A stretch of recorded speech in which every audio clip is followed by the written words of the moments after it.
Gujarat model की एक बात जान लीजिए। गुजरात के खेती के मॉडल का एक खास बात यह है कि सन 2001 से 2011 के बीच NSSO जो राष्ट्रीय सांख्यिकी संगठन है उसके आंकड़े के अनुसार 3.55 जमीन वाले किसान सूची से गायब हो गए और 17 लाख खेत मजदूरों की संख्या बढ़ गई।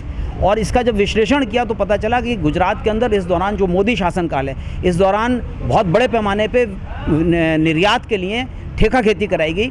एक ही फसल है इस दौरान जो जिसकी पैदावार बढ़ाई गई और वो है तंबाकू।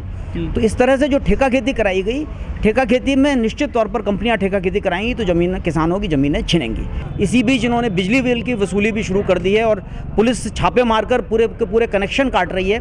तो जीने के साधनों से आप लोगों को वंचित कर रहे हैं। नदियों का पानी, कोयला, ताप बिजली घरों को दे दिया जा रहा है। बिजली आप काट देंगे, सौर ऊर्जा का प्रबंध नहीं करेंगे, आप बिजली महंगी बेचेंगे और फिर आप कहेंगे कि हम कानूनों को जो है सस्पेंड करने को तैयार है। इस प्रपत्र में हमने लिखा है कि कानून के सस्पेंशन की मांग क्यों स्वीकार नहीं है, क्योंकि ये तो पूंजीपतियों की मांग है, कॉर्पोरेट की मांग है कि आप 1.5 साल बाद लागू कर दो, 2 साल बाद लागू कर दो। वो तो हमारे सिग्नेचर से उसको लागू करेंगी। सरकार तंग करने की तरफ बढ़ रही है ताकि लोग परेशान होकर चले जाएं।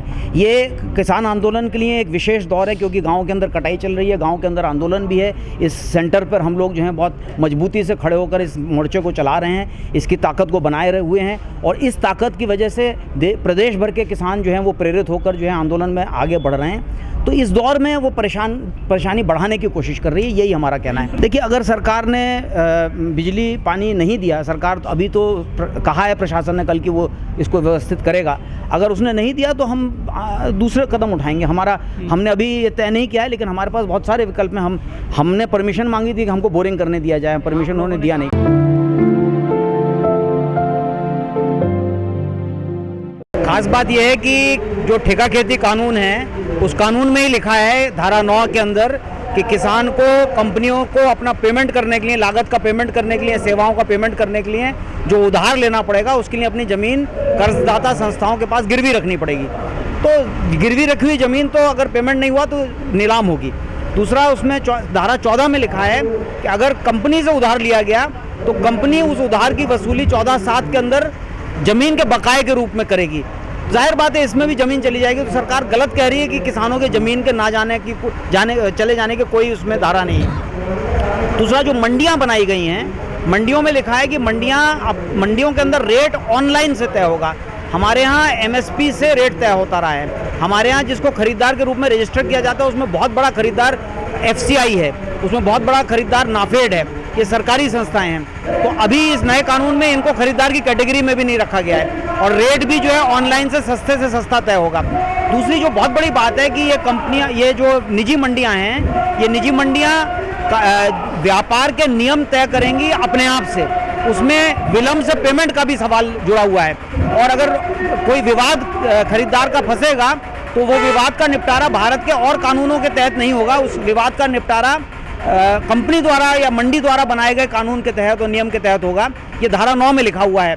तो इस तरह के कानूनों से बहुत स्पष्ट है कि देश का व्यापार का पूरा आधार कंपनियों के हाथ में चला जाएगा। मित्तल जी, लेकिन सरकार ने तो कहा था कि जिस तरह से डेयरी आई है हमारे देश में, वो केवल दूध लेने आती हैं, आपकी भैंस नहीं ले जाती हैं, इसलिए जो व्यापारी आएगा वो सिर्फ आपका अनाज लेगा, आपकी जमीन नहीं ली जाएगी। बहुत बड़ा जो डेयरी उद्योग का आधार बना और विकसित हुआ वो अमूल के द्वारा और सहकारी केंद्र से विकसित हुआ। अभी इस कानून में लिखा हुआ है कि सारी सहकारी समितियां वो निजी मंडियां बनवाएंगी।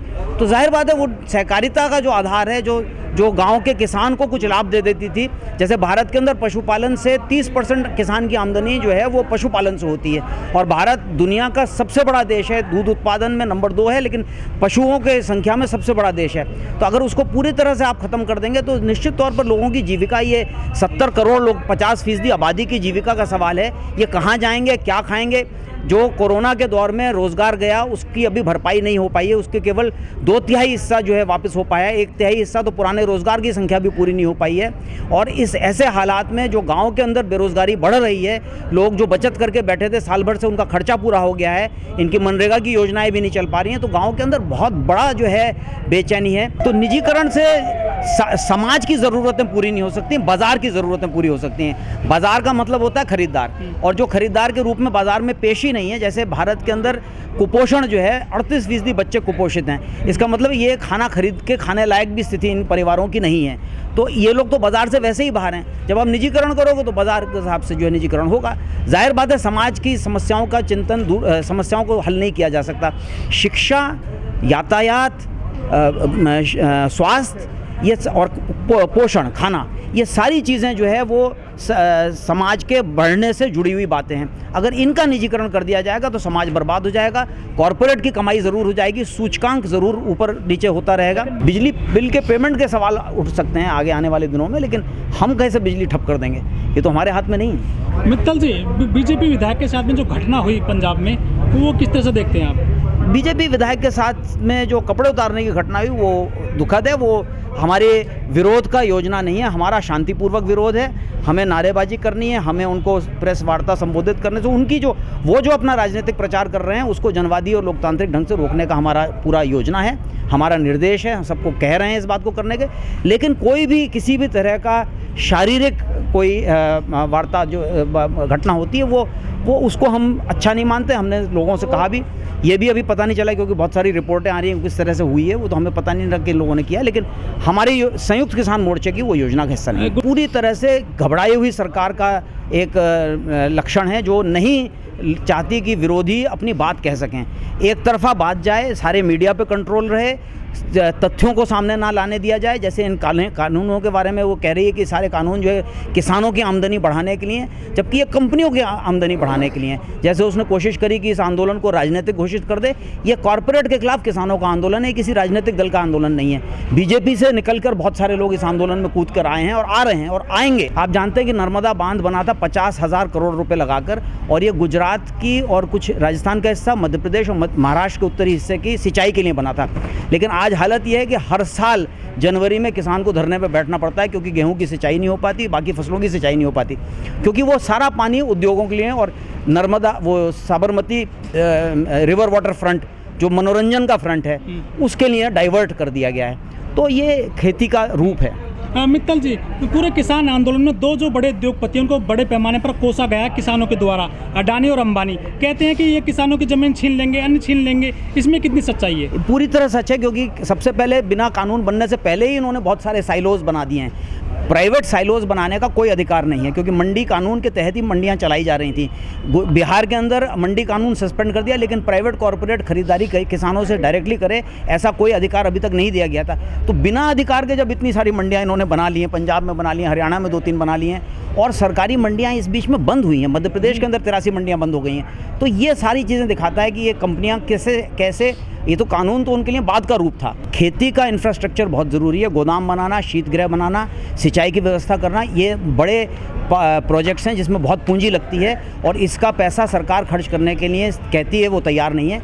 लेकिन इसी बीच सरकार ने घोषणा करी है कि प्राइवेट मंडियों के बनाने के लिए और प्राइवेट कॉरपोरेशंस के आने के लिए 1 लाख करोड़ रुपया वो खर्च करेगी। हमारा ये मांग है कि अगर सरकार कुछ खर्च करे, जनता से सहयोग ले, तो बहुत सारी भंडारण की व्यवस्था यहीं हो सकती है। और ख़ास तौर से एक बात जान लीजिए, ये कंपनियां आ रही हैं खेती के प्रारूप को बदलने, जैसे 1857 में किया जा रहा था। ये कंपनियां आ रही हैं खाद्यान्न प्रसंस्करण उद्योग पे कब्जा करने, जो आज की तारीख में भारत में 30,000 करोड़ रुपए का उद्योग है, लेकिन इसकी संभावना है कि 2,10,000 करोड़ 7 गुना बढ़ सकता है। तो इन उद्योगों पे कब्जा करने आ रही हैं। अगर इन धंधों को गांव के अंदर विकसित किया जाएगा और गांव के किसान और उनके बच्चों की आमदनी बढ़ेगी, क्योंकि ये सब प्रशिक्षित बच्चे हैं, ये आधुनिक यंत्रों का प्रयोग जानते हैं, ये डेयरी उद्योग को गांव में चला सकते हैं, ये तमाम खाद्यान्न उद्योग को चला सकते हैं। और ये जो भुट्टा जो है, मक्के का भुट्टा जो है 4 रुपये और 2-3 रुपये का खरीद कर बिग बाज़ार में 90 और 94 रुपये का बेचा जा रहा है। जो चावल की लाई है वो जो है 300 रुपये का 1 किलो बेची जा रही है। ये सारे उद्योग गांव के लोगों के अधीन हो सकते हैं। गांव का रोज़गार बढ़ेगा, आमदनी बढ़ेगी, तो गांव का आधुनिकीकरण बढ़ेगा, क्योंकि यहाँ मांग उठेगी कि वहाँ पे स्कूल बने, कंप्यूटर स्कूल बने, स्वास्थ्य सेवाएं शुरू हों, तो गांव में गांव का मार्केट विकसित होगा। ये जो पूरी योजना है, ये गाँव के मार्केट को बर्बाद करके किसान को मजबूरी में झुग्गी झोंपड़ी में रहकर एक बहुत सस्ते मजदूर के रूप में काम करने के लिए एक ऐसी स्थिति पैदा करने की योजना है। सर, आखिरी सवाल आपसे, जो सरकारें हैं हमारे देश में, वो अपने चुनाव प्रचार पर अरबों रुपए खर्च कर देती हैं, लेकिन जो अनाज होता है किसानों का वो खुले में पड़ा रहता है, उनके लिए गोदाम नहीं बना पाते, उनके लिए बारदाने नहीं बना पाते। क्या सरकार का जो किसान का जो अन्न है वो इतना खराब है हमारे देश में? किसान का अन्न बहुत अच्छा है। किसान, और ये सरकार लगातार गलत बात कह रही है कि हमारे पास बहुत सरप्लस अन्न है। सरप्लस इसलिए क्योंकि लोगों को खाने के लिए नहीं दे रहे। अगर इसको तभी वितरित कर दिया जाए, इसके भंडारण पे सरकार कहती है कि हमारा 27 रुपये किलो गेहूं पर और 36 रुपये किलो धान पर खर्च होता है। इसके खर्चे की भी ज़रूरत नहीं है अगर आप इसको लोगों तक पहुंचा दें। भारत के अंदर बहुत कुपोषण है। कुपोषण नापने का एक वैज्ञानिक तरीका है, वो है 5 साल से कम उम्र के बच्चों का वजन नापना, उनके कद के हिसाब से और उम्र के हिसाब से। और 38% भारत के बच्चे वो कुपोषण का शिकार साबित हुए हैं, जो अभी तक सर्वेक्षण हुए हैं। मुझे लगता है कि ये बहुत बड़ा अन्याय है, ये एक बहुत बड़ा पाप का काम जो है सरकार कर रही है।